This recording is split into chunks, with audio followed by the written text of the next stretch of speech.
Welcome dear students. आजच्या या व्हिडिओमध्ये आपण जी काही 2D ड्रॉइंग आहे ते ऑटोकॅड सॉफ्टवेअरचा यूज करून कंप्लीट करणार आहोत. ड्रॉइंग जर तुम्ही केअरफुली अनालाइज केलं तर तुम्हाला दिसेल की यामध्ये एक सर्कल आहे, त्याचा डायमीटर जो आहे तो 40 mm आहे, रेडियस याची नोट केलेली आहे 20 mm, आणि एक सेमी सर्कल आहे ज्याची रेडियस 35 mm आहे. या संपूर्ण स्ट्रक्चरमध्ये एक 50 बाय 15 mm चा रेक्टँगल आहे आतमध्ये, जो ठराविक डिस्टन्स वरती लोकेट केलेला आहे. We will start to draw this drawing in AutoCAD software. Let's start.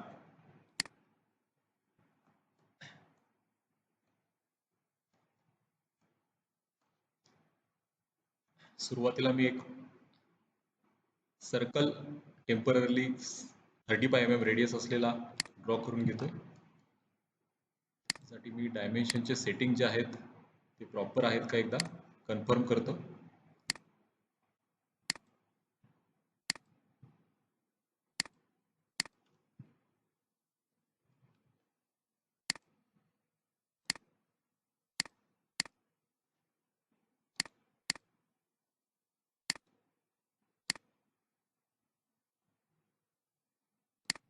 Okay,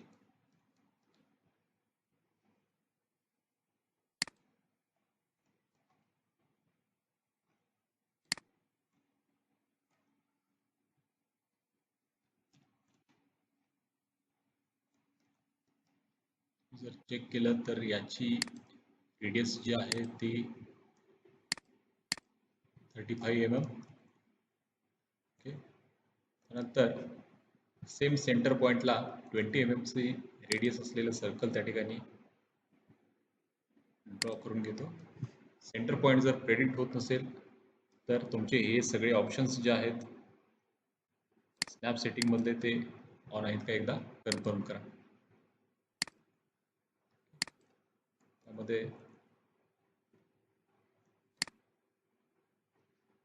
radius त्याची 20 नोट केलेली आहे. त्यानंतर टेम्पररी डायमेन्शन देतो 20 mm.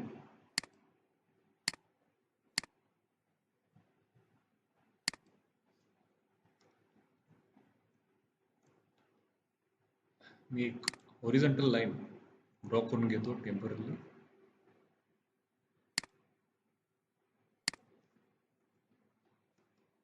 आणि ही लाईन 60 mm खाली ऑफसेट करून घेतो. तर यामध्ये जर बघितलं तर 60 mm डिस्टन्स दिलं, तर 60 mm वरती खाली ऑफसेट करून घेतोय.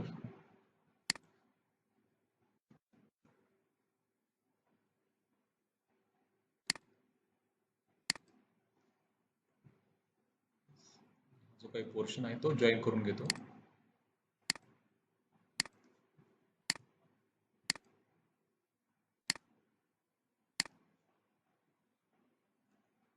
अनवॉन्टेड पोर्शन जो आहे तो मी ट्रिम करून घेतो.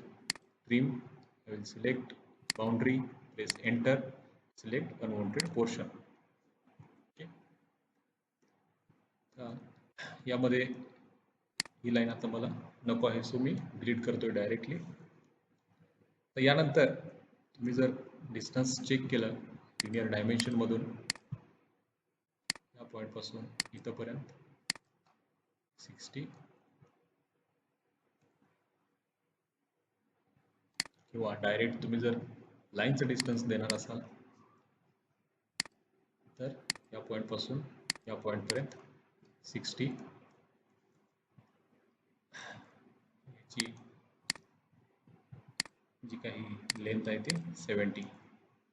ओके, त्यानंतर एक रेक्टँगल आहे 50 mm बाय 15 mm चा, जो ठराविक डिस्टन्स वरती 10 mm from this vertical line and 15 mm from this horizontal line या ठिकाणी आहे. सो मी जी काही लाईन आहे ती टेम्पररली ऑफसेट करून घेणार आहे 10 mm राईट साईडला. जी काही हॉरिझॉन्टल लाईन आहे ती 15 mm अपवर्ड साईडला मी ऑफसेट करून घेणार आहे. त्यासाठी मी ऑफसेट कमांडमध्ये जातो.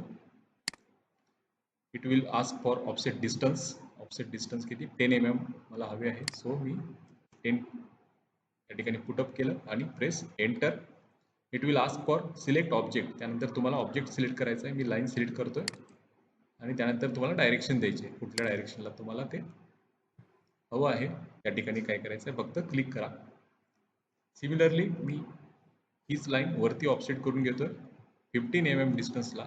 So right click, repeat offset. It will ask for offset distance, putting 15. It will ask for object. I will select this object and select this side. Okay. आता यामध्ये मला हा बेसिक एक पॉइंट मिळाला जिथून मी काय ड्रॉ करू शकतो. एक 50 by 15 mm चा रेक्टँगल आहे तो त्या ठिकाणी ड्रॉ करू शकतो. तर त्यासाठी तुम्ही डायरेक्ट रेक्टँगल या ऑप्शनमध्ये गेला. यामध्ये तुम्हाला it will ask for specify first corner point. पहिला कॉर्नर पॉईंट विचारेल तुम्हाला. रेक्टँगलच्या ऑप्शनमध्ये मी क्लिक केलं. It will ask for specify first corner point. Me first corner point offset करून त्या ठिकाणी घेतलेला आहे. सो मी या पॉईंटला क्लिक करतोय. त्यानंतर तुम्हाला 3 ऑप्शन विचारेल, एरिया, डायमेन्शन आणि रोटेशन. तुम्हाला रेक्टँगल जो काही ड्रॉ करायचा आहे तो कोणत्या मेथडनं ड्रॉ करायचा आहे त्यासाठी 3 ऑप्शन्स विचारेल. आता याची मला आपल्याला डायमेन्शन्स माहीत आहेत. 50 mm त्याची लेंथ, 50 by 15 mm चा जो काही रेक्टँगल आहे तो आपल्याला माहीत आहे. So I will click on the dimensions option. तुम्हाला जर त्याचा एरिया माहीत असेल तर तुम्ही एरियावरती क्लिक करून तो ड्रॉ करू शकताय. I will click on dimensions. It will ask for, ते तुम्हाला लेंथ ऑफ रेक्टँगल किती आहे ते त्या ठिकाणी विचारेल. Specify length of rectangle. Length जी आहे ती 50 mm आहे. सो मी इथं 50 पुटअप करतोय. Press enter. त्यानंतर ते त्याची विड्थ विचारेल. Width of rectangle is 15 mm, 15. So मी इथं 15 पुटअप केलं. Press enter. ओके.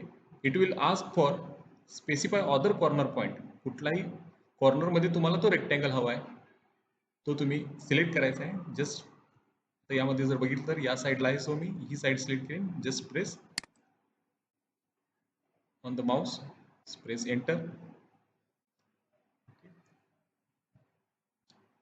तुम्हाला तो रेक्टँगल क्रिएट झालेला दिसेल. Unwanted portion. आता ह्या ज्या काही लाईन्स मी ऑफसेट केलेल्या त्या तुम्ही आयदर ट्रिम करू शकता किंवा डायरेक्ट डिलीट करू शकता. Direct I am selecting the line and deleting the line. Okay. आता जर तुम्ही डिस्टन्स चेक केलं, या पॉईंट पासून या पॉईंट पर्यंत distance 10 mm. It is 10 mm. त्यानंतर या लाईन पासून डिस्टन्स जर चेक केलं, it is 15 mm. Yes. Similarly या दोन पॉईंट मधलं अंतर 50 mm. सिमिलरली यामधलं डिस्टन्स 15 mm. ओके. तर डायमेन्शन्स ज्यावेळी तुम्ही प्लेस करताय ते केअरफुली प्लेस करा जेणेकरून तुमचं ड्रॉइंग जे आहे ते नीट दिसावं. जे काही जास्त डायमेन्शन्स आहेत, फॉर एक्झाम्पल आता 70 mm it's the largest dimension, ते आउटसाईडला घ्या आणि त्याच्या आतमध्ये जे काही स्मॉलर डायमेन्शन्स आहेत ते प्लेस करा. Okay. So we have created this 2D drawing in the AutoCAD software by using different commands. त्यामध्ये बेसिकली आपण ऑफसेट, ट्रिम, इरेज या बेसिक ऑप्शनचा यूज केला आणि सगळ्यात महत्त्वाचं म्हणजे यामध्ये rectangle, how to draw the rectangle याचं इम्प्लिमेंटेशन आपण या ड्रॉइंगमध्ये केलं. स्पेसिफाय कॉर्नर पॉईंट, आपल्याला एक विचारतं कॉर्नर पॉईंट, तो कॉर्नर पॉईंट स्पेसिफाय करण्यासाठी आपण ह्या ज्या काही 2 लाईन्स होत्या त्या ऑफसेट केल्या फर्स्ट कॉर्नर पॉईंट भेटण्यासाठी आणि त्यानंतर डायमेन्शन्स देऊन रेक्टँगल क्रिएट केला. ओके.